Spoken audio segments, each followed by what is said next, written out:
తన పట్టీలు చూసినప్పుడే అనుకున్నాను తనకు మెట్టలు తొడగాలని. ఇంటికి వెళ్ళినా తనే ఆ పట్టీలే గుర్తొస్తున్నాయి నాకు. తనదేమో ఏ సెక్షను, నాదేమో బి సెక్షను.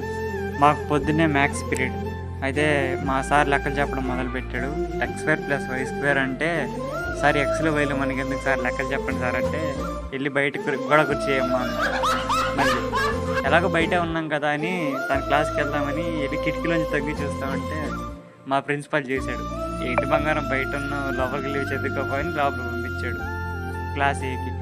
సరే కదే అని లోపలికి వెళ్ళాను. నా దరిద్రం కొద్దీ నా మ్యాథ్స్ పీరియడ్ మళ్ళీ నాకే వచ్చాడు.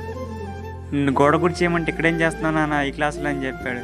సరే మళ్ళీ గోడ కూర్చేయమన్నాడు. సరే ఆ క్లాస్లోనే గోడ కూర్చేసాను. అప్పుడే నాకు ఒక పిలుపు వినిపించింది. May I come in sir? నిన్నే స్కూల్లో జాయిన్ అయ్యి ఈ రోజే లేట్ తల్లే రా లోపలికొచ్చి కూర్చో.